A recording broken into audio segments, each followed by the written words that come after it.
feel like we can about start. So, hello everyone. My name is Amanda Ong, and I'm an International Program Officer at the Siam Society under royal patronage in Bangkok. The Siam Society is proudly one of the founding members of SEACHA, the Southeast Asian Cultural Heritage Alliance, of which I'm also a representative. I am so happy to have you all here today for Chat Time with SEACHA number 30. And I'm excited to introduce first that we are conducting this chat time with CCCL and as well as a roundtable of accomplished speakers who will provide feedback and guide the discussion, one of whom is Ms. Kanita Kasina Ubol, who is the Managing Director at the Siam Society. Another of whom is Ms. Chulamani Chatsuan. She is an advisor to SEACHA based in Thailand. And another of whom is Mr. Ning Jun Chung, who is a SEACHA youth alumni. And I am very happy to invite first Ms. Kanita Kasina Ubol to give the welcome remark.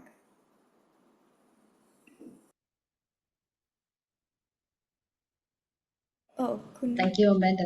Okay. Good afternoon, everyone, speaker, moderator, and audience.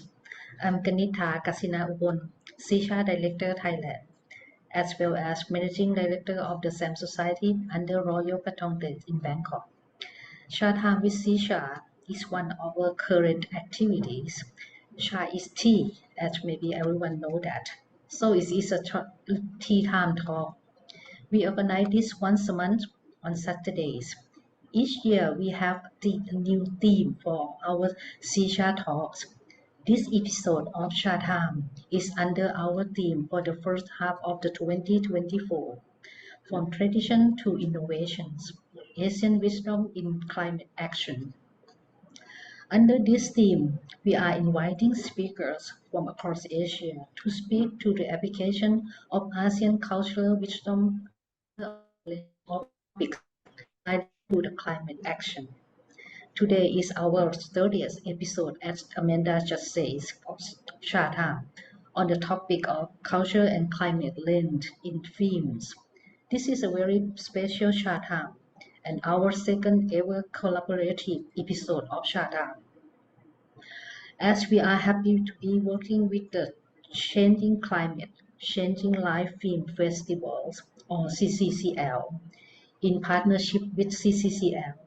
We are honored to have a vibrant panel today of both CCCL organizers and young CCCLs, filmmakers from across Southeast Asia. Today's Chat Time will first invite the CCCL's organizers panels to take the stage and present for the 15 minutes. Follow the CCCL filmmaker panel to present for 30 minutes. Each panel will be followed by a 15-minute roundtable discussion. During this time, maybe you also can have Q&A too. At the end, we will open the roundtable discussion to the entire panel of both organizers and filmmakers. Thank you very much to all organizers and filmmakers of CCCL for joining us today. So I would like to now invite Ms. Amanda back to introduce the first panel. Thank you. Thank you so much, Kuna or Kunita.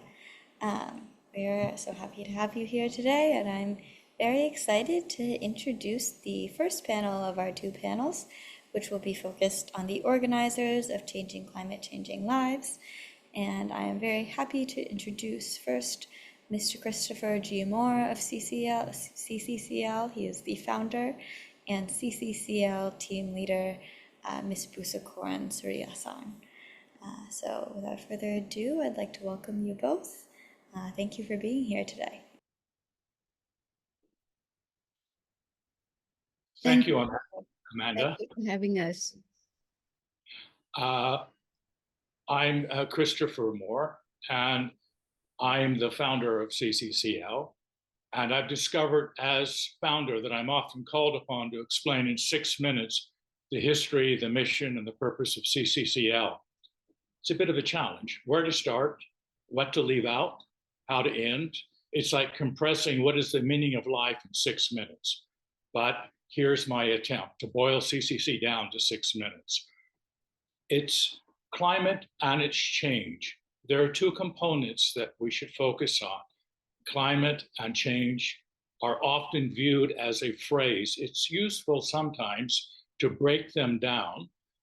Climate change is in the realm of science. Cultural change is in the realm of arts. Is it possible to build a bridge between the two?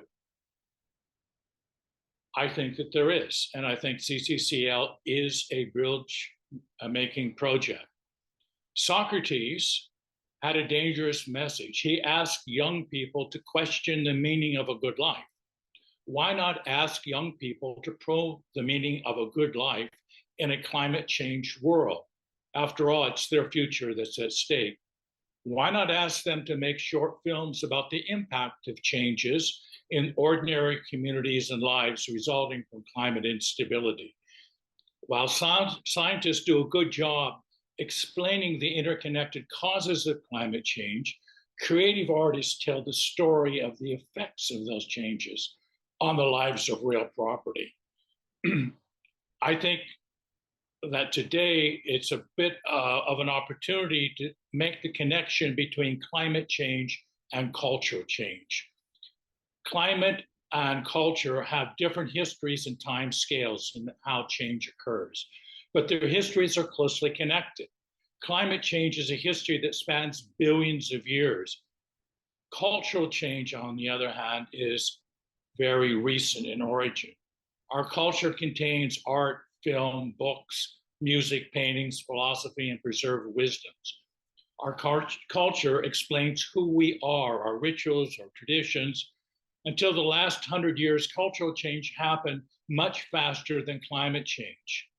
But that's no longer the case. Because of fossil fuels, the time of change gap between climate and cultural change is collapsing. Today, climate change is driving cultural change. For example, 23 million children in Southeast Asia have been adversely affected by climate change. They can't go to school. Vulnerable groups are the first to feel the impact of these changes. Change is a placeholder for disruption.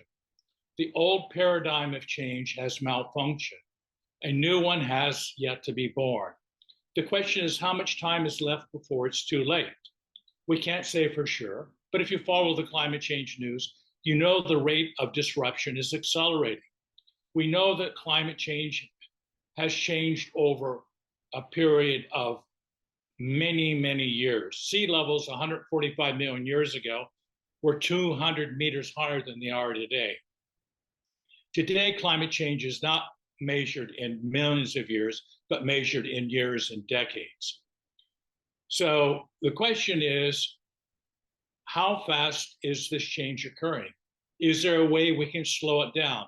Can we adapt or mitigate the worst impacts? I asked myself these questions in 2019. My answer was to found CCCL. You'll note in CCCL, changing is used twice. Changing climate, changing lives. The climate is in flux. The lives of people are in flux. It's disrupting their lives and the future lives of their children and grandchildren. No one can detach themselves from the new climate reality and pretend that these changes aren't real or of immediate importance. Changing Climate, Changing Lives, or CCCL, was founded to raise awareness about climate change in Southeast Asia.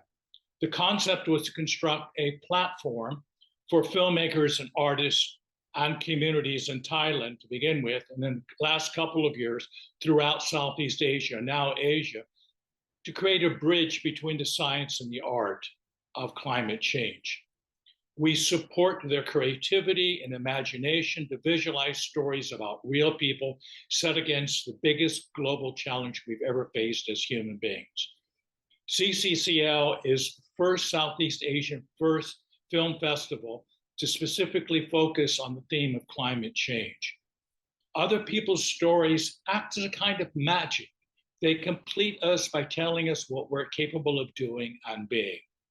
Since CCCL was formed in 2019, we've screened over 120 short films and had over 1,000 submissions from filmmakers around Asia. Every year, we award grants to filmmakers based on their proposals. Each year, we typically give 10 grants of 35,000 baht each.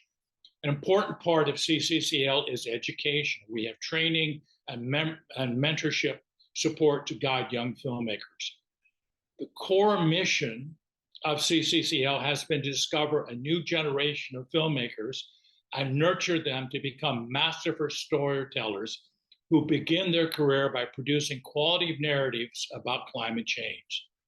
A common theme of our films at CCCL is revealing the struggles and hardships, the dislocation of lives caused by climate change. But importantly, these films also show how people adapt, how people are resilient and hopeful in the face of adversity. My 6 minutes are up, I believe. I end where I started. What is a meaningful life? Socrates didn't need 6 minutes. The meaningful life for Socrates was simple. It was a life in service to others. CCCL, like the Siam Society, has a common mission: to be in service to the community. And I hope that you'll find with the rest of the submissions today that you'll see that we are in service of community in Asia on the issue of climate change. Thank you very much.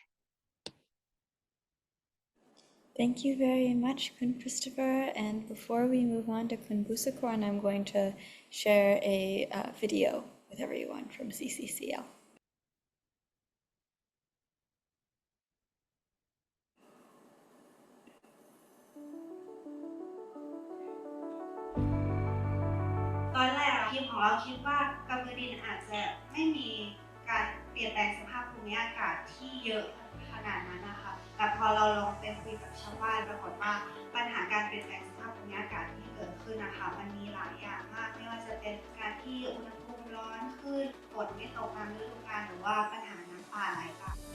I made this documentary because the leatherback turtles can't speak. They can't communicate with humans. The situation in the marshland is really getting worse because some parts are drying out or people are moving out. So, but there are 3 people that I just met during the time when I went there. They grew up in that area and they were protecting that area. The climate crisis is just not some the village, but also the memories in the village. Storytelling is an act of sharing experiences, our fears, our desires, and our dreams. There's an important bond that's created between the storyteller and the audience. Just to take the initiative to engage in a creative project and put it up for people's team or enjoyment is already quite an act, especially for a young type. When you put yourself out there, you realize that you have nothing to lose and everything to gain by working with other people.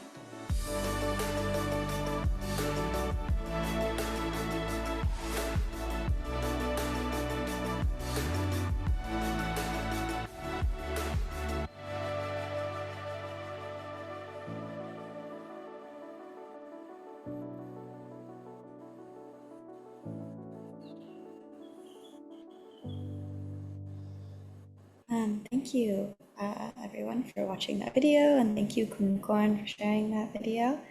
And I would like to now introduce Kun Busakorn Suriyasarn to speak for her part. Thank you again, Kun Christopher, for speaking.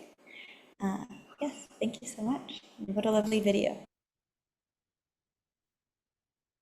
Good morning, everyone. Actually, it's not morning anymore. It's just afternoon, right? I'm going to talk about what we do at CCCL. Can you see the slide? Okay. So just reiterating Kun Christopher's presentation, our vision here at CCCL, what we are about is climate change storytelling. So our vision is that the climate stories that are told through our festival, which we see as a platform to share stories, will be part of the global movement that empowers change makers, especially the young generations, and inspires all to act locally and globally towards a climate resilient future. So basically our idea is that we need to have conversations about what climate change is affecting all of us and what are the things that are being done in various communities, how we could share stories and inspire others. Let me share about what we do. At CCCL, as we are a film festival, but organizing a festival is not the only thing that we do. So basically there are 4 main components or programs in what we do at CCCL. The first one is the film festival, and it's a place where we share films, not only from Southeast Asia, but from many countries in Asia and around the world. Each year, we hold an annual short film festival. The competition accepts submissions from Asian filmmakers. And the second part is the second, third, and fourth are the kind of work that we do all year round. Okay, the second component is what we do to support filmmakers in terms of financial and technical support. For example, as Christopher mentioned, we provide film grants. We provide mentorship for those young filmmakers who need it. We also organize talks and workshops on filmmaking, on learning about what climate change is and various aspects of climate change issues. And the third component is also a big one, which is community outreach within Thailand, and also starting this year, I think we're gonna do more work in reaching out to our friends in Southeast Asia. We have school tours. School tours includes also university. And we have community screenings. We have partners around Thailand. And we have talk events that we hold, in communities. And the fourth part, distribution. The films that come to CCCL Film Festival do not stop at our festival. What we do is we support films that come to our festival, including the films that we support, to other international film festivals. And we also share the films with our partners. We also have a streaming platform called CCCL Library, where we put up films from our past year's festivals. So examples of films that we have, many different kinds of films. The films at CCCL can be divided into main categories, documentaries, and non-documentaries, which include, many types of fiction films. They may be drama, sci-fi, comedy, animation, sometimes experimental. So there are different perspectives and different style of storytelling that young filmmakers, some not so young, but most of them are young, tell through their lens in the films. For example, the first role, climate and culture and climate lens. We do have a lot of climate theme films in our festival. For example, the first one is pad thai. You know, how climate change affects our food. You know, what ingredients would change, you know, in the climate change future. We have themes about culture, spirituality, indigenous wisdom. We have places that are affected by climate change that are characters in the film, like the Swallowing Sea, that we have filmmakers to talk about the film today. We have human stories, lots of human stories that told from various perspective and sensibility. And we have dystopian future, you know. So we encourage filmmakers to have to be creative in their storytelling. We look for a unique story. We look for fresh perspective, critical, or however they want to tell the story. We want diversity in our films. Outreach to Southeast Asia. What do we do? Starting last year, our film grants program was extended to filmmakers in Southeast Asia. Originally, in the first few years, we only provided grants to Thai filmmakers. But starting last year, we started to expand the program to South Asian filmmakers. Also, this year, we supported some Southeast Asian filmmakers to join the CCCL Festival in Bangkok. Going forward, we're going to have more talk events in English that would invite people from Southeast Asia and beyond to join us. And our streaming platform, hopefully we will have more people from outside of Thailand, outside of Southeast Asia to see our films. Lastly, we are collaborating with partners, existing and new partners in covering, you know, more areas. For example, film festivals in Asia and internationally. We work with organizations like Engage Media, EcoCupid, where Bryan Yong here, one of the speakers, founded. Like we work with SEACHA now, and we work with Greenpeace, you know, in Thailand and Japan, so on and so forth. So this is, I think I will stop here. So this to give you a kind of an overview of what we do. And if you are interested, if you haven't, you can here go through our website, go to see our website on from this QR code. The link is also on the chat box. Thank you very much. Thank you so much, Kun Busakorn. That was lovely. Thank you so much for sharing. And now we can actually turn to a shorter roundtable discussion before we enter the youth filmmakers panel. So I would like to ask our roundtable members, being Kun Kanita, Kun Chulamani, and Mr. Jun, to share their responses for a minute or two. May I volunteer to go first? Yes, of course. Okay. Thank you, Dr. Busakorn and Christopher. Actually, what we so lucky that we know each other, because Assam society for a long time, maybe since day one, that we care about culture and nature, and now climate is part of nature for sure. And what you just said, that science and art can come along together through the film. That excellent. I myself, I like this idea very much. And what you just say is very clear, that you can get attention from the youth around the world, around the region, that can do something, creativity is very important.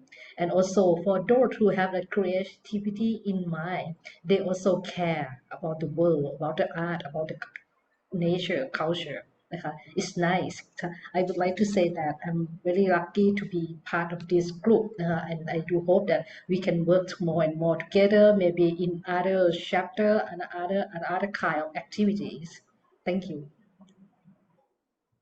So may I follow Kun Kanita on this? Of My name course. is Julamani, a council member of Siam Society.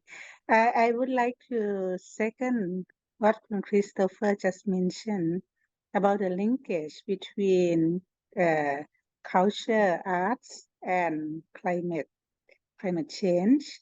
Um, I see that the impact of climate change on art and culture is easily understood and widely recognized, but the issue, the perception that art and culture can be a solution to climate change is less understood. So I think this film festival, the work that CCCL is doing, is part of the solution to climate change. This is because climate change is a complex issue rooted in scientific data, which is sometimes very difficult for general public to understand.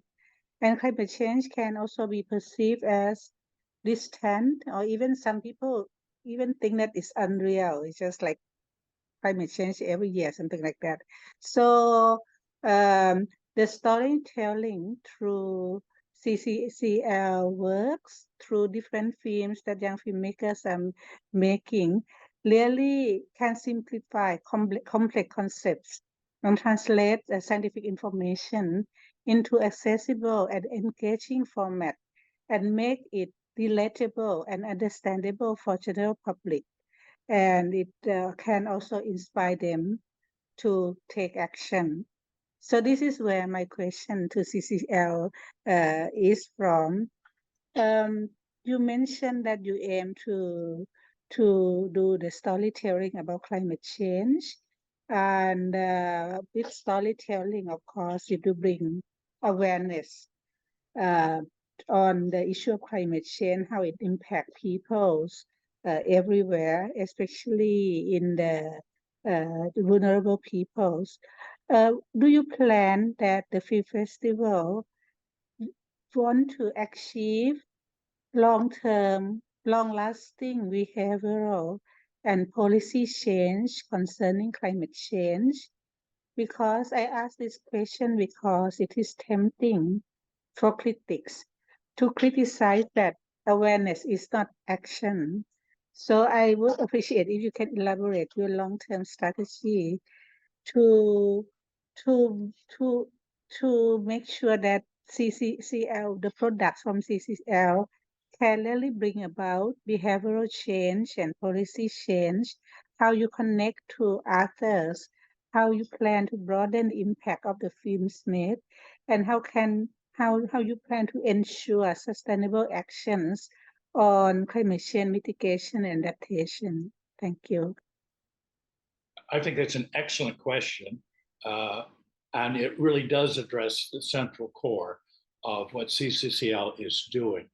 And I think part of the response is that it's very difficult these days to get people to pay attention for a long period of time to any particular subject. So ultimately, what CCCL is doing, has done in the past and will continue to do in the future, is to focus attention by some of the most talented, creative young people in Southeast Asia, who will then be getting the attention of other talented, creative people in Asia and elsewhere. Once you focus attention, you have a chance to motivate people to support policies that will bring positive, sustainable changes to bear. But first of all, you have to get people's attention and retain that attention in a way that is not boring. It's not a lecture. It's not standing on a soapbox preaching, but it's giving a window into the lives of people, how they are adapting, how they are mitigating, what are their dreams, what are their hopes, how are they trying to get there, and what is the role of culture. In other words, culture is our reserve of wisdom. We need to be able to draw upon that reserve as we go forward. And these films are a testament to young filmmakers' ability to show where that wisdom resides. Hi, I would also like to add on. For me, I think that film and also art and culture plays a role in also as a catalyst or as a tinder for actionable changes. It's a way of raising awareness. If I were to say that ocean levels have raised about 4 inches since 1993, 4 inches in our mind seems relatively short. But if you were to put it in picture form whereby the public can actually digest and consume, it really puts everything into perspective. For example, 4 inches right now with pictures of coming out from countries like Jakarta slowly sinking, this and that, and Venice, we actually see that policymakers actually do understand the urgency of it. For a good example is that how Jakarta is planning to move its administrative capital towards Kalimantan in order to not really to adapt to the actual effects of climate change. Another good example, because I come from the seaweed industry, is the picture of the sea turtle having a straw stuck in its neck, or the sea turtle eating something as simple as a plastic bag. That sort of short illustration has a significant impact even up to policymaker level and to us as innovators. That short 5-second video or 10-second video actually created the policy needed to ban plastics, which also indirectly created a space for innovators such as us who are working on seaweed bioplastics to actually have a competitive edge in the market. So I do believe that film has a role to play in telling the story of climate change and also initiating change, but also because I like what Mr. Moore has mentioned, that we are looking at culture and tapping into culture and extracting wisdom. But I would also like to challenge that stories and cultures also evolve with time, and with climate change going on, we are starting to see that communities that were once surviving on farming, for example, paddy, is now being pushed out because of rising ocean levels and being moved towards their planting conditions have turned into brackish water. And also, how do we continue telling the stories and see how these communities adapt with the conditions and changes? So that is my input. Yeah. Thank you so much, Mr. Jan. I see that Kun Busakorn has raised her hand. Would you like to respond, Kun Busakorn? Yes, I would like to add to the previous two speakers that short films, I mean, the keyword is visualize. When you have images, photos that could connect at the heart level, not just the head level.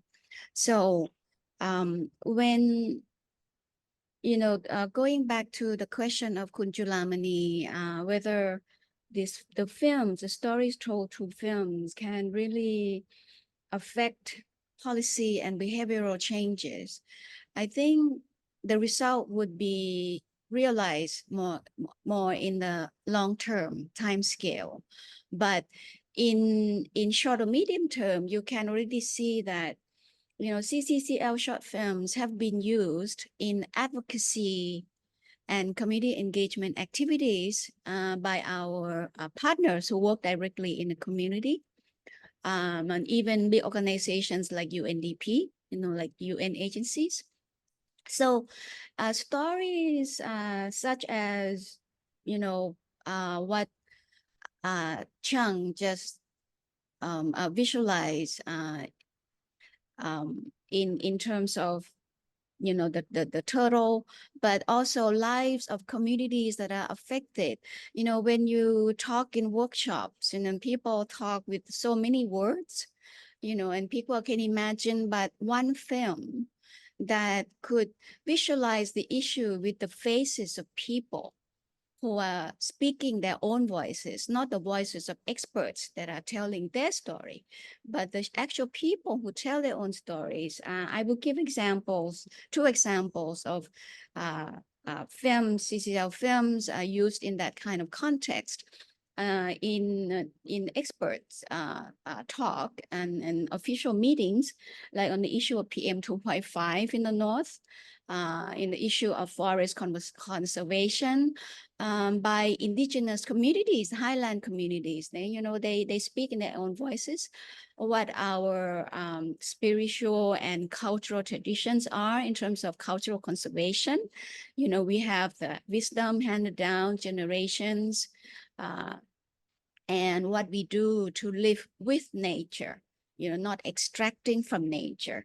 And this has immeasurable impact on the people who see and get immersed in the film.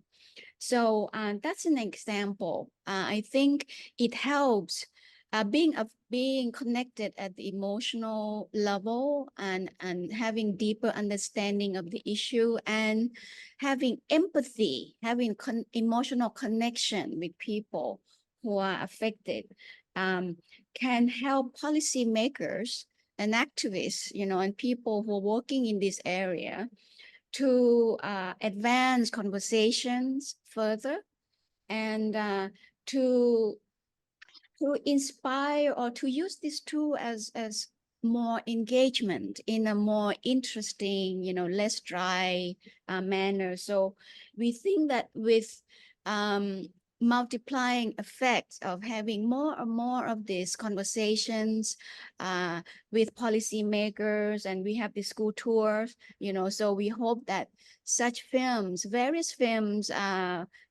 comedy or something that are more palatable to the taste of young people would help ignite interest and attention of the young generation to engage in climate change conversations, so that they themselves would be interested in taking part of what we all need to do to move forward and help each other and support each other going forward. Thank you. Thank you so much, Kun Busakorn.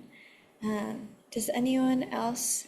I think we can now transition to a broader conversation. So we're going to switch to gallery view briefly. And do any of our guests want to ask a question? Do any of the roundtable members have further questions for the panel members? And if you don't want to speak up, you're always free to drop a question or a comment in the chat as well. May I ask a question, Amanda? Maybe for Christopher and Dr. Busakorn. I'm just wonder, when I listen, I just wonder that any topics that you get any warning that you should not touch when you if you have a filmmakers come up with some idea, and you may notice that, oh, this one maybe should not. And anything like that happen or not? We haven't had that happen to us. Basically, there may be some films that may have some political dimension. Some film can be critical of the government, for example, or authorities in handling certain issues. But no, we haven't really had that kind of warning so far. Okay, that's good. Thank you. Yeah, no, I'm glad you raised that, because I think it's a very important issue, is that do we practice censorship or ask our young filmmakers to censor their films? And I think the answer of that is probably no, we don't. Because basically when you tell a personal story from the heart, it's different than taking kind of a polemical attack against a corporation or a government or an agency. People understand that difference. They understand that these young filmmakers are not acting out of malice. They're acting actually out of hope. They're trying to make a difference. And so we don't want to censor people who are seeking to create a pathway through visualizing what lives are actually like in a climate changed environment. I think it would be a very hard-hearted person not to be touched by that. Okay. Thank you so much. Kun Busakorn, do you have anything to add? Thank you. Of course. Thank you so much for that question, Kun Ah, and to Kun Christopher as well. That was a very moving response. And are there any further questions for this panel, or we can also move all questions just to the end after the next panel speaks? Okay, why don't we move questions to the end? And if anyone of our audience, if you think of a question that you would like to have answered, and you don't want to forget it, please feel free to just share it in the chat, even if we have not started the Q&A. And on that note, I am very excited to introduce our next panel, all of whom are Southeast Asian youth filmmakers from across Southeast Asia, and between all four of whom represent 3 different movies that played at CCCL 2024 this year. They are filmmakers Mr. Afif Fahmi, Ms. Liza Nurholiza, Mr. Bryan Yong, and Ms. Prim Issaree Arunprasert.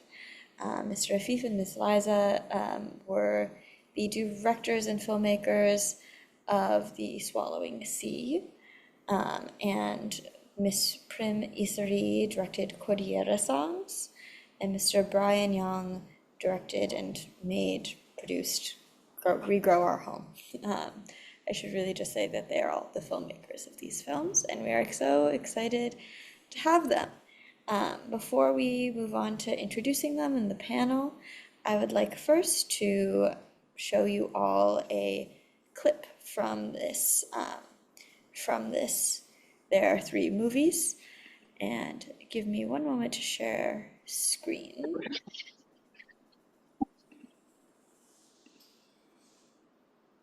Okay, and you should be able to hear the audio, but please tell me if there are any issues.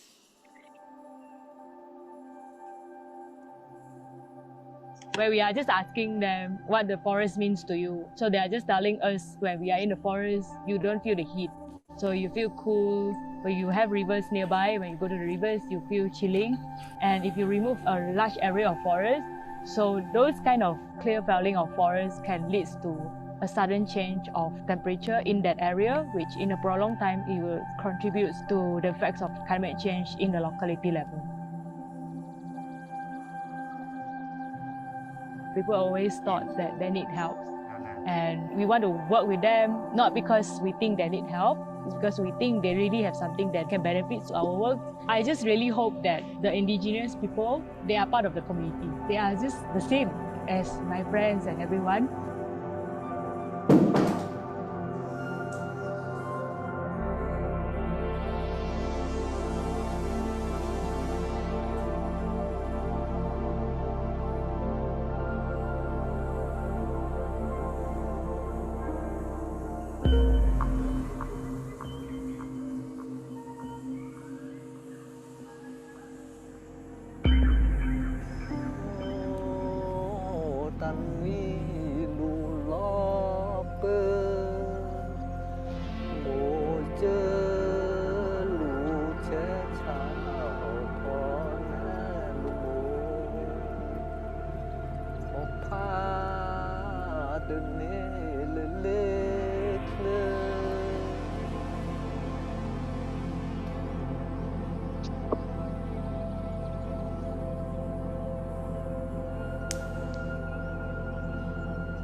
Dalan karo omahe diunggahke nggo papan kabeh nggih, Lek.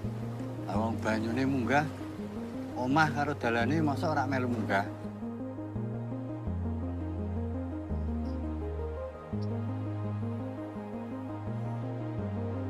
Tak eling to, Lek. Kenapa sih, Mbak?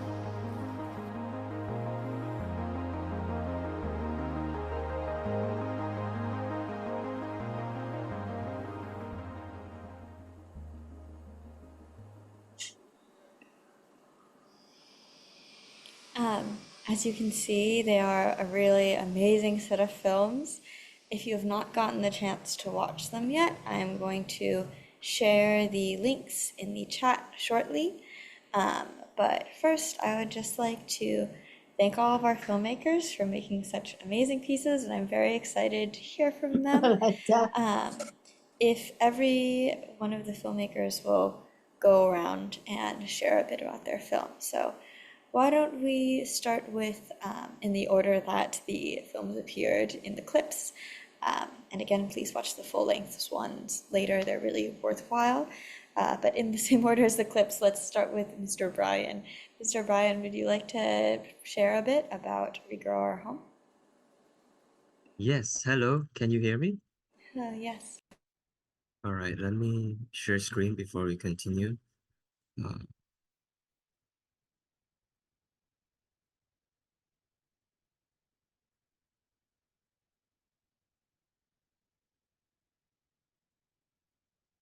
Can you see what I'm seeing?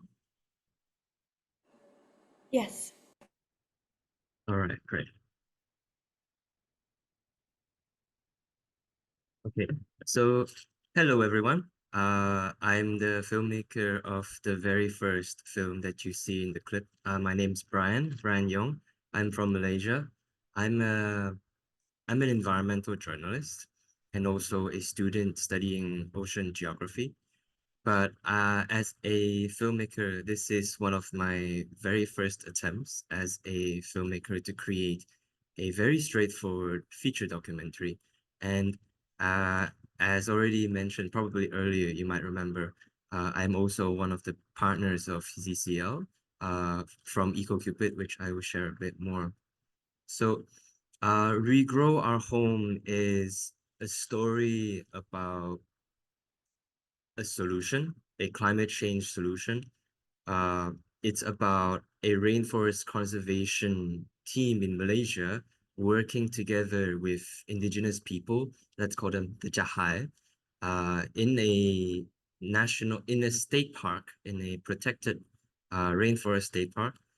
They work together, and then through this collaboration, the indigenous people get to make a alternative livelihood as well as provide very important native tree seeds to restore degraded forests outside of their home.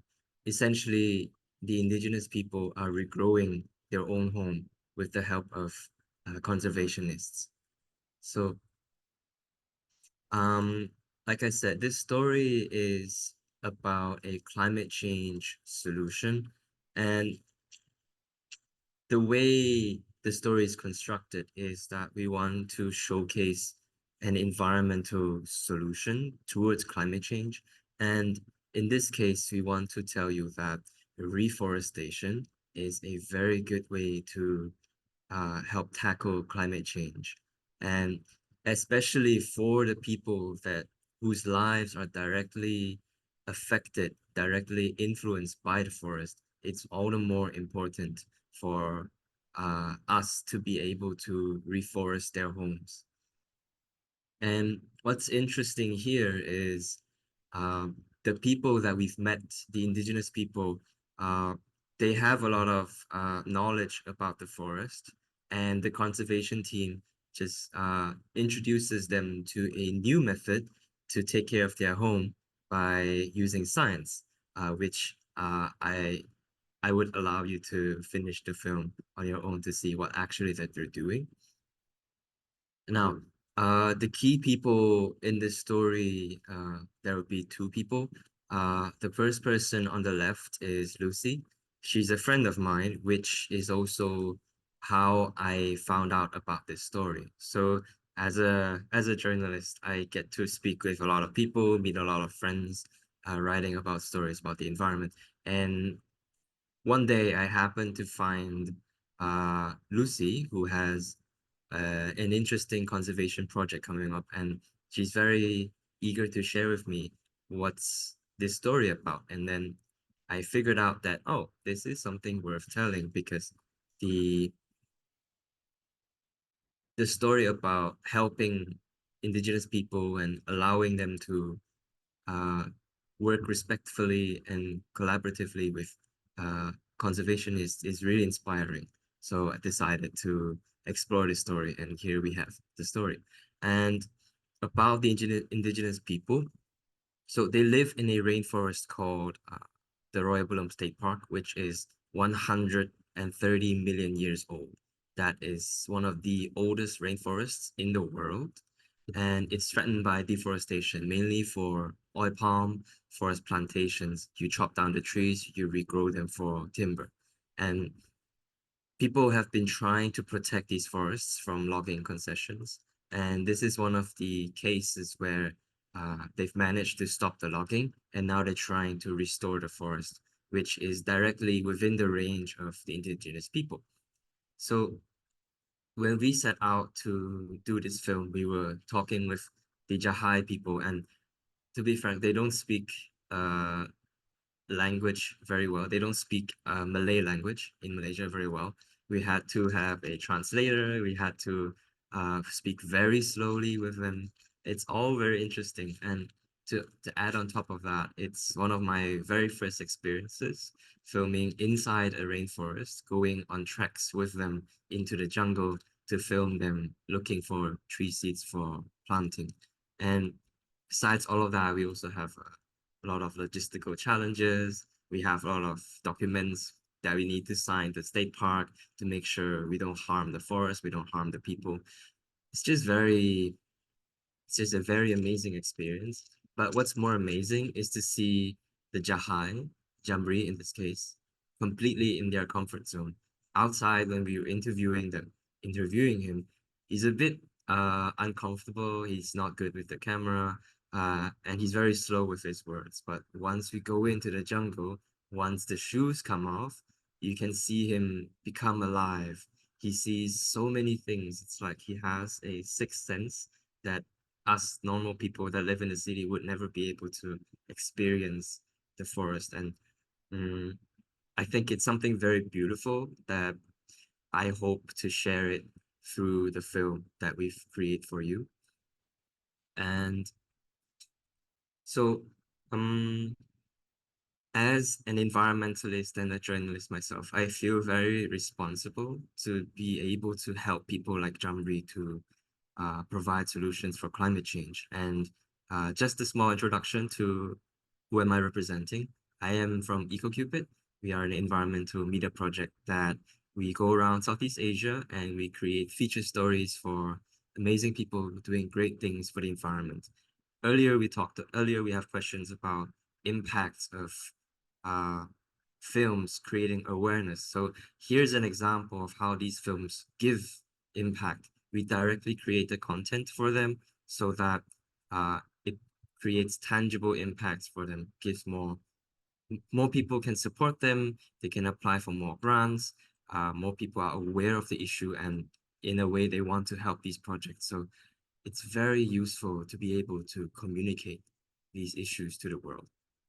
And yeah, I think that's it for my short sharing session. Wonderful. Thank you so much, Brian. And we'll keep moving in the same order as the film clips, like I said. So Ms. Issaree, would you like to share? For sure. Thank you. So let me share the screen first. Okay. Okay, so can you see my screen now? Okay, perfect. Okay, I will start. Hello, everyone. My name is Prim Issaree Arunprasert from Thailand. I am a director, cinematographer, and editor from Kodirela Songs. To talk about the film. So it's actually the observational documentary showing about the reality of the ethnic group or as you know, as a Busakorn or Busakorn. They're the community in Chiang Rai province, the north of Thailand. Okay. So the story, the film starts with drought and burn crops, then move into the greeneries of the trees, where we see nature and life in the forest. And then we follow to the group of people to the farm, and where we see the culture and their beliefs, which actually we try not to intervene with them. We really want to capture the reality of their life there. And then we see how strong of the community is. Then we let the story flow by itself. So where this film begins, or where did it came from? I just want to introduce the Chiang Rai Film Club a little bit here, because this film is actually was from the Chiang Rai Film Club workshop that I participated in last year, 2023. It's basically 4 days and 3 nights in Chiang Rai province, north of Thailand, where they group the different kinds of people, either they are filmmakers or any kinds of career or interest there, to make environmental film together. So the challenge is we only have few days for preparation and prepping the story, contact everything, put up the script, and then we have only 1 day for shooting, 12 hours, of course. And then we need to finish the editing for post-production within a day. And the last day, we screening the film together, and we feedbacks on how other people think toward the film, or we share the story together. So you might curious, what was the main idea, or where is the inspiration came from? Actually, my team and I, we really have the same interest, which is about air pollution and ethnicity, because the last year I was doing the volunteer teacher in Mae Hong Son province, so with the Busakorn people out there. So I really into the ethnicity people. So when I went to Chiang Rai province, I see they have this group of people, and besides last year, 2023, there was a very bad pollution about PM 2.5, if you have heard about the news. So especially in the north of Thailand, Chiang Rai province, Chiang Mai, Mae Hong Son, they were suffering a lot from this air pollution. So I questioned to myself, like, how am I going to tell the story within this interest that I have? So I came up with, okay, we will focus on the air pollution. But whenever you think about air pollution, I'm pretty sure that a lot of people will imagine about this photo. Like air pollution, you will see like the bad air quality, the smog, or something negative picture. And I don't want to do that.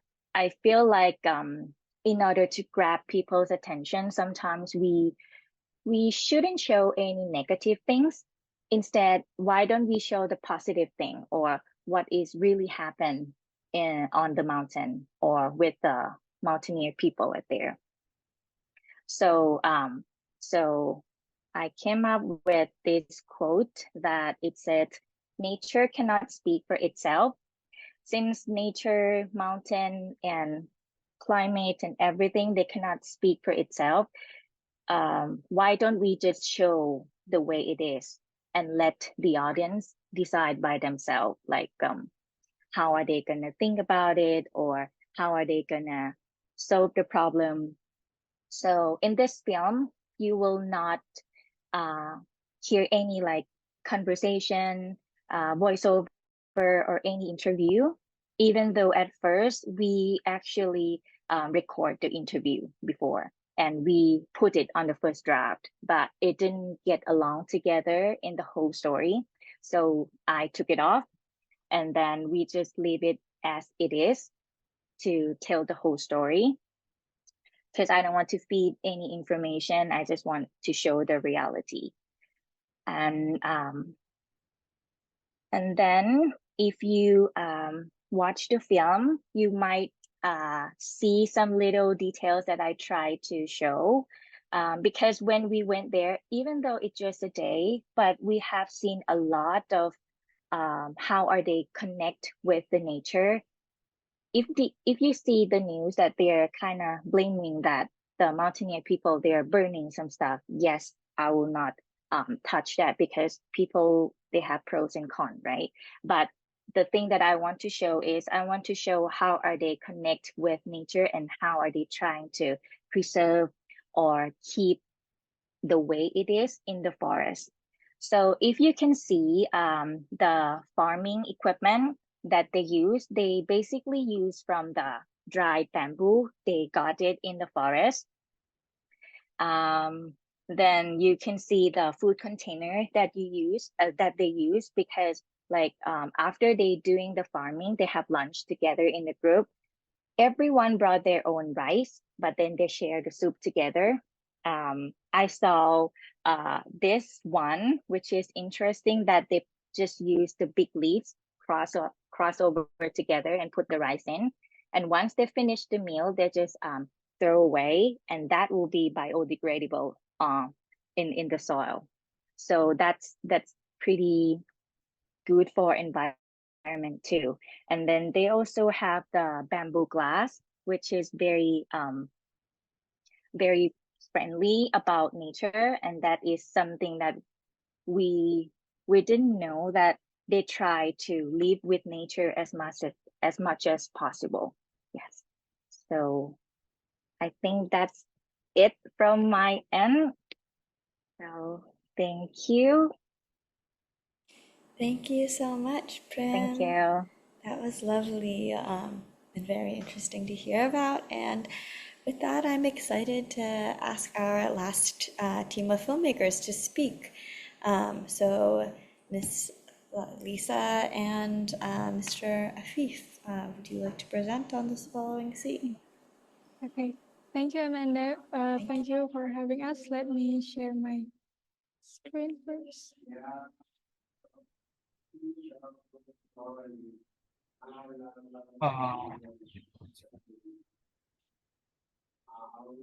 Afif will talk first and then continue by me. Thank you. Hello, everyone. My name is Afif. I am the director of the Swallowing Sea short film. And I'm along with my producer here, Liza, and we from Indonesia. Next. I directed the Swallowing Sea has an exhibition titled Laut Masih Makan Daratan. It's a 13 minutes short fiction film. The story told about Arga, a documentary filmmaker.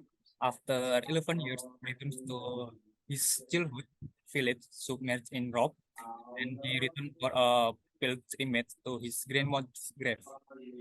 Next. And the location of the film was in Timbul Seloko village. It was one of the worst villages affected by the rising sea level in the North Java region, the Regency, Central Java province, Indonesia. Actually, the rising sea level was affected many regions along the edge of North Java Island, including West Java, and North Jakarta, and many more. This picture on the environment situation of the Timbul Seloko was worse. Every day, the pupils are really live in disaster. The village just have 3 access to go outside the area.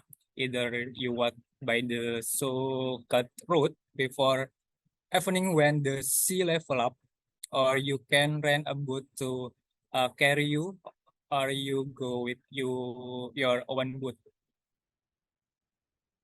Okay, next.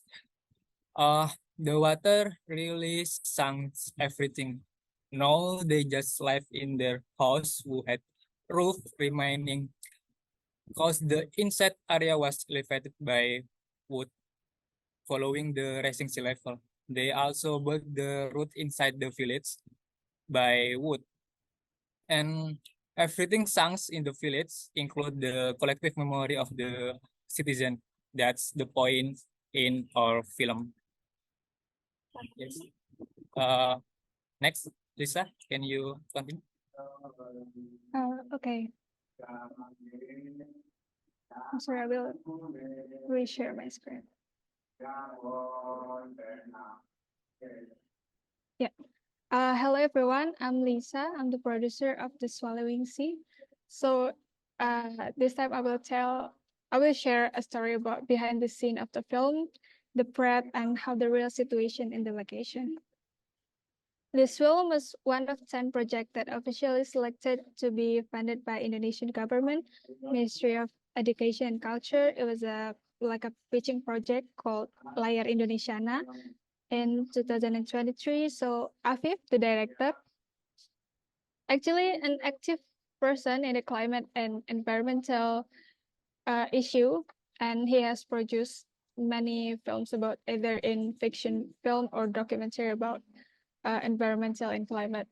And then he also doing internship at WWF Indonesia and etc. So Afif actually has known about the Timbul local village around 2021. He meets the local person at that time, and finally he made an idea of the story about the location. He made a production design and submitted to the pitching competition. Honestly, this is my first time being a producer of the short film outside my school project. And I have to shoot outside my domicile in a very risky place. I'm so mixed feeling when the government announced that this project was selected, because it means that the film should be filming in the place no matter what. I bring 22 crews and 3 actors from Yogyakarta to Timbul Sloko. It's like around 4 or 5 hours trip with minibus. We also bring the film equipment, some properties, wardrobe, production staffs, and many more. And before we shoot, we already go there for a survey, and I'm very shocked for the first time I go there and see the real situation of the place. Like, it's now the ocean, but the houses are still there with the people inside the village. It's beyond my imagination for sure. And my team and I do meet the local person, talks with them, and asking how they survive in the place until now. After the survey, we decide to make some change to the storyline, like the action parts we made in the script are changed, become more realistic with the real situation, but the event that happens in the story about Arga is actually totally fiction. And you guys can watch the film by the link that Miss Amanda gave in the comment section. It's just for today, by the way. Anyway, climate crisis is real. Our main challenge to filming about climate change, what the climate change itself, like, it's paradox. Is a disaster that happened a long time ago and still happening until now. Not only in Timbul Sloko, but it's happening around the world. My team and I had through the hard time to living there while shooting the film in just 3 days. It's depressing for me, for real. Honestly, I can't imagine how the citizens live there for a long time. What effect to their life is not about the environment, but also about their health, psychology, social, and many more. While we take the grave scene, there are a mother and her child standing around us waiting. The tape was cut by the director because they want to go to the grave. Their had moved out from the village 3 years ago, so she came up to pilgrimage to her husband's grave and to revive the memory they had in the place. So what we shoot in that time are really happening in a real life at the same time. The climate change are really affected a huge aspect for many people's lives. It sucks and it's ongoing now and later. So as a filmmaker, I'm looking forward for many talks, like this event, FGDs, and other activities that raising up awareness about climate crisis. I hope that my film and other film about climate can be a medium to large audience to prove that the climate crisis is happening now. Like Mr. Christopher mentioned before, that film can be a medium to touch everyone's hearts to raising the awareness about climate crisis. And yeah, like right now we got a heat wave, and I hope everyone aware about climate and their environment. Thank you. It's enough by me and Afif. Thank you so much. Thank you so much, Lisa and Afif. Thank you so much to all of our presenters and all of the filmmakers for sharing their films. Again, if you haven't watched the full films, please save the links that I've sent in the chat. They are really remarkable films. And with that, I'd like to invite our roundtable members again to share their responses to the filmmakers. So I suppose why don't we go in the same order we went last time? Kun Kanita, would you like to speak first? If you would not like to speak first, it's okay. Someone else can. Thank you, Amanda. Thank Actually, you. like you may know that I mentioned from time to time that I'm the person who enjoy to seeing movie very much. And for me myself, I hardly get the short film uh, about the climate change or about the natures in Southeast Asia very much. I maybe explore at the wrong place. In today's, maybe helping me a lot to open my eyes to see another world. And like films is the things that very thing that whatever you don't need to say even one word, but it can touch people's heart. That's very important, and I'm very happy. And I myself, I would like to explore more and more to enjoy with the short film. Yeah, thank you. Thank you so much, Kunal. And Kun Chulmani, would you be willing to speak next? Yeah, thank you very much. First, I would like to congratulate all our three teams of young and aspiring filmmakers for your very impressive films. As I mentioned earlier, normally climate change can seem distant and abstract. This film really lead to emotional connection and empathy, especially for disadvantaged communities, which are often disproportionately affected by climate change, and normally their voice are less heard of. So I think the films really help overcome the barrier and inspire widespread awareness and action. So congratulations on that. Thank you. I have questions though. Kun Chulmani, can I interrupt you for a moment? I think your audio is a little bit muffled. If you could, I don't know if your microphone is in a different spot than it was before. No, it's on actually. Can you hear that? That's better. Yes, that's better. Okay, so I repeat again. Sorry. No, I just congratulate the three teams for their very impressive short films. I think you still cannot hear it. Sorry, I'm muted now.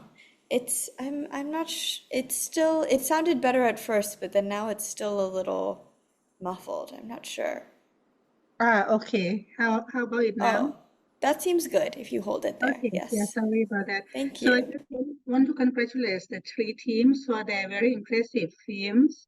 I think, as I mentioned, that climate change can seem distant and abstract, but these three short films really lead to emotional connection and empathy, especially for disadvantaged communities, which are often disproportionately affected by climate change, and normally their voice are less heard of. So congratulations on that. I have a question though. When we talk about the issue, the effect, the impact of climate change on community, especially, it can bring the sense. I mean, it can convey the sense of powerlessness the sense of helplessness from the communities because climate change can seem so overwhelming. So people can simply accept that climate change is given and irreversible.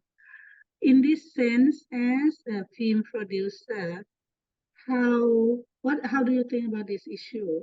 How do you strike the balance between hope and despair?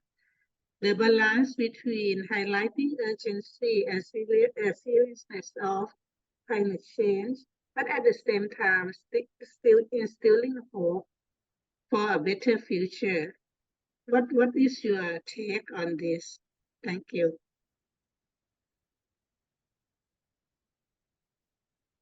Would any of the filmmakers like to respond?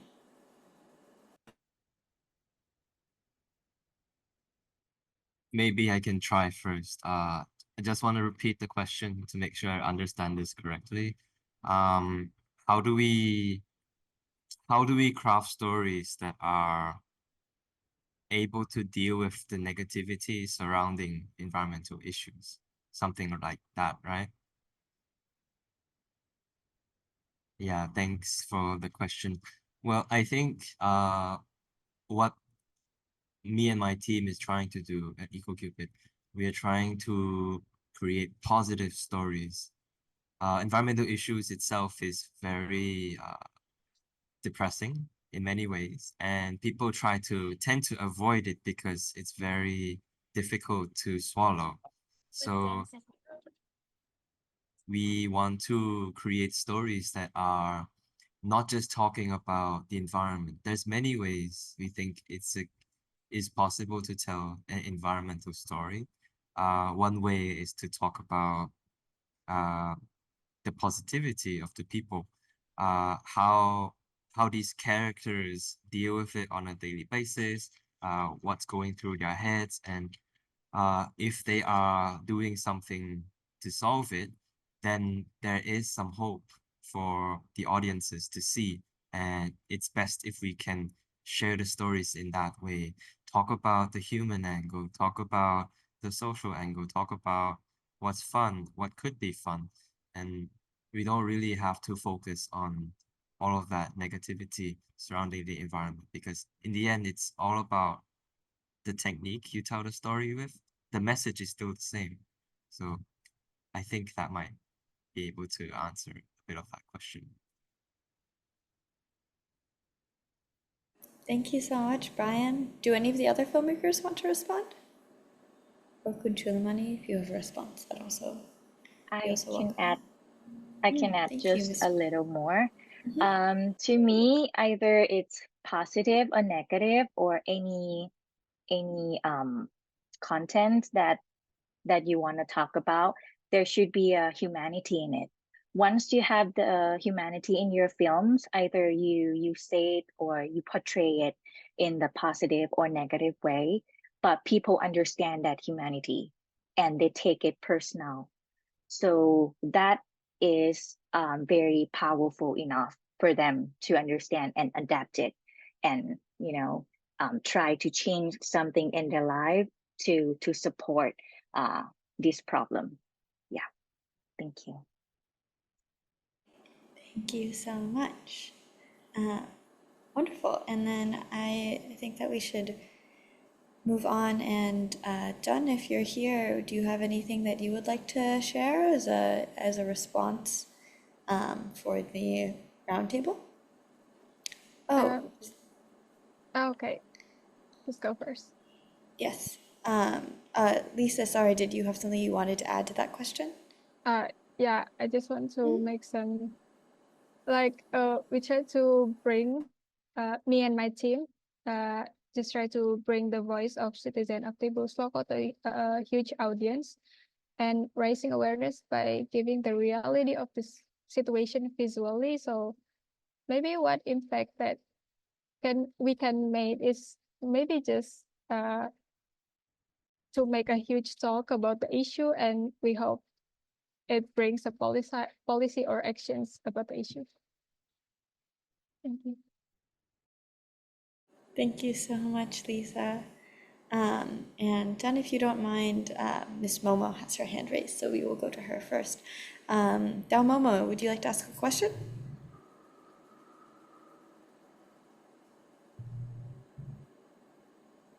Yes, for everyone in general, and just wanted to ask about the the, uh, from the audience or the delivery of your creative ideas, your projects.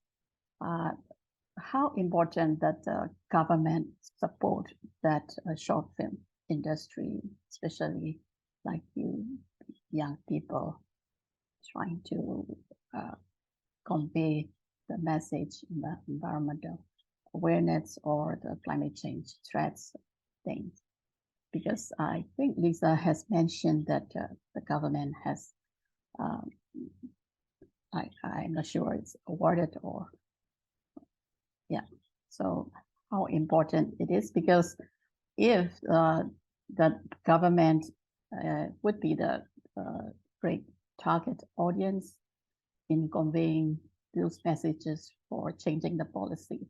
But on the other hand, if it's government is really involved, it will be like a propaganda or your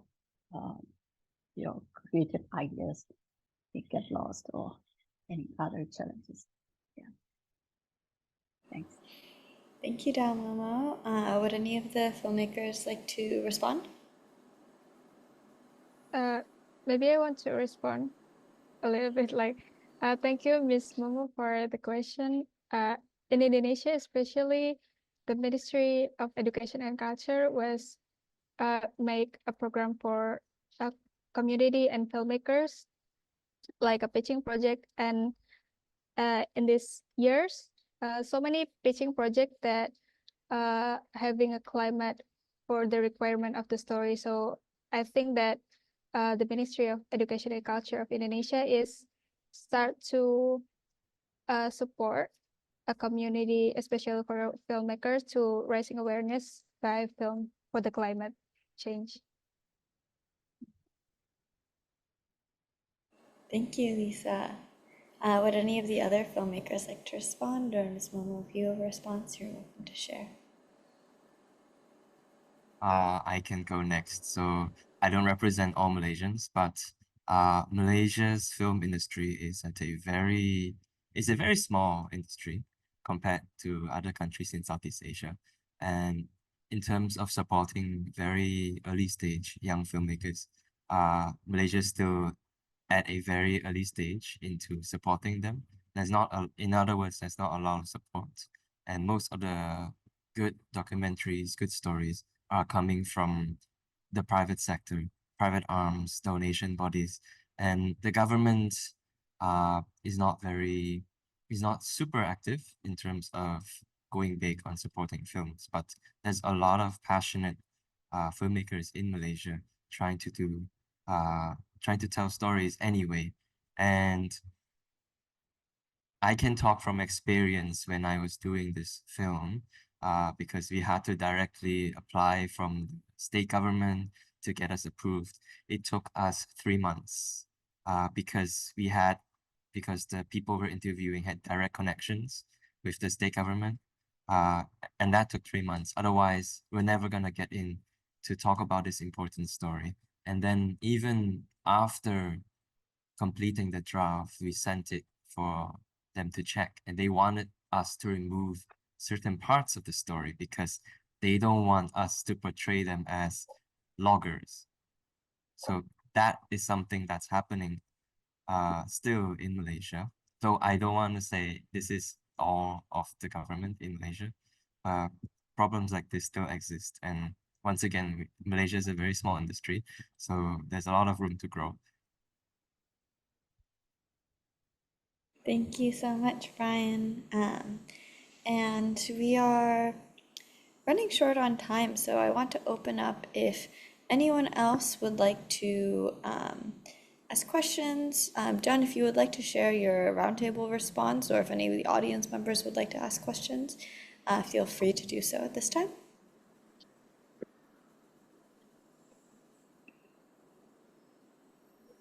Oh, Kunchulamani has raised her hand. Kunchulamani, do you have a question? Yes. My question is to both CCL and our filmmakers here. From the one common thing one common theme in the three films chosen here in the few films that I saw in the CCL on the CCL website. I think we talk a lot about uh, the traditional indigenous and local communities, but how about in the cosmopolitan setting in big cities like Bangkok or Jakarta or KL, whereby a lot of impact on climate change can be felt, and a lot of people also cause climate change. How can we inspire them to have behavioral change when they see films about local and rural communities so far away from them? How can they feel that this is also their own problem? This is my question.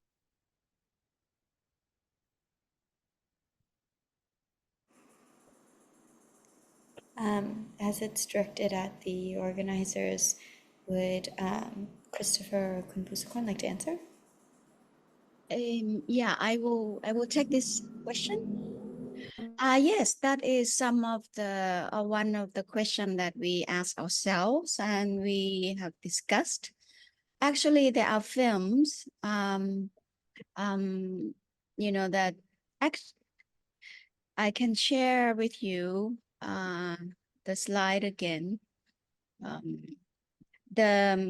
We do have films with themes that show the lives and experience of people in the city. Let's see. Okay, one film, the Grand Jury Prize winner this year is Avocado on Pancakes. This is a comedy fiction. It's a stories about a couple, working people, office people, having lovers bickering at a restaurant, a Japanese restaurant, and they are talking about basically it's about lifestyle. As you can see, avocados on pancake, and they were talking about the woman likes to eat avocado, and the man said, "Do you have any idea how much water it takes to grow one avocado tree?" And then they go on talking about fast fashion and so on and so forth. So yes, there are a lot of films about lives of communities in the rural area, especially remote areas, but there are also stories coming out more and more. We do have stories about a woman in Chiang Mai. A film was a documentary actually called Pinto. How telling a story about how she became a vegetarian and how difficult it has been. It was like beautiful at first, and then she started running out of money, during COVID time. And another human story. You see, Everything is Fine. This documentary. It's an animation. It's about young person. It's actually a satire.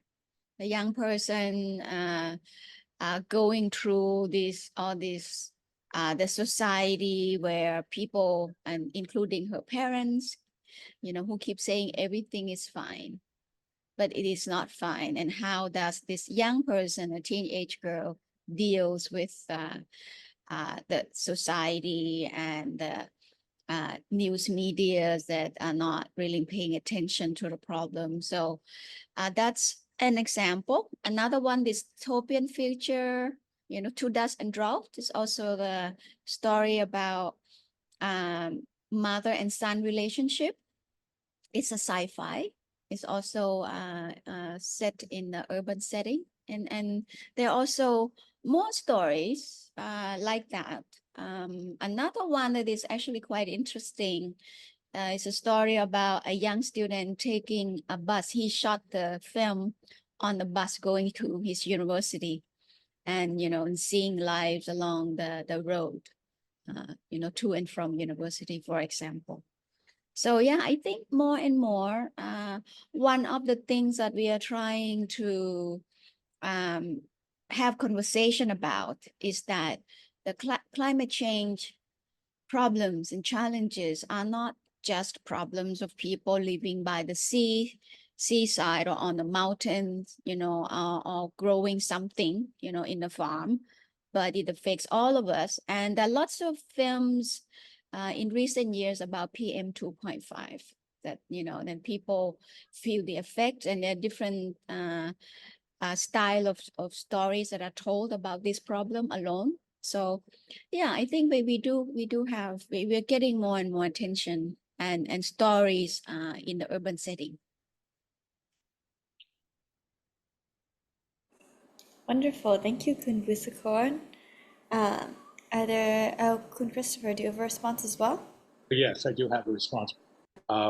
First of all, I enjoyed hearing from the young filmmakers. It was eye-opening for me. I think part of what CCCL has been about is, if you think about climate change, there's a huge divide between urban and agricultural rural areas.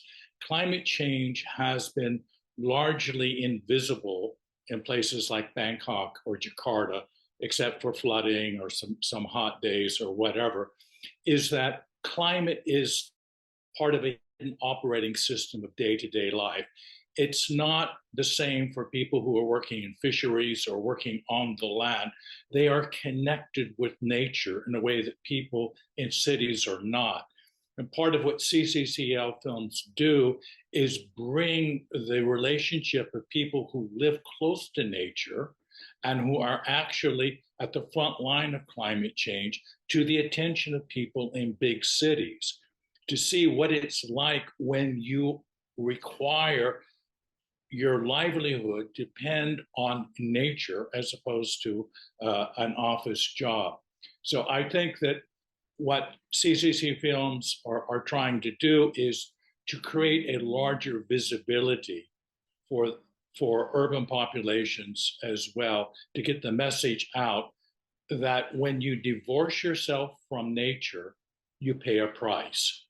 And that divorce is one that can be reversed. And our films, I think, are making a contribution to a reconciliation of people who live in cities with their need to reconnect with nature. Thank you so much, Christopher. That was wonderful. And yes, are there any other questions and responses? I see that we have a number of comments in the chat on where people can find the short films. But other than that, as we are a little over time anyways, I will start to wrap things up here and just say that thank you to all of our speakers for coming today. It was truly wonderful to hear you speak and to get to see a glimpse of the creative expressions that you have been able to share and uplift and promote through the Changing Climate, Changing Lives Film Festival. And thank you to all of our audience for attending today, and for our roundtable, for speaking up, and everyone for participating in this wonderful discussion. I hope that for anyone who has not watched the films, you can log off after this and watch the films. And on that note, I would also like to share SEACHA's web pages. So we will be announcing our next CHA time for June fairly soon. And so please tune in via our social media, Instagram, Facebook, and everything to hear about the next one. But yes, thank you all so much for coming today, and we hope to see you at the next CHA time. Bye-bye. Bye, Bye. Thank you, everyone.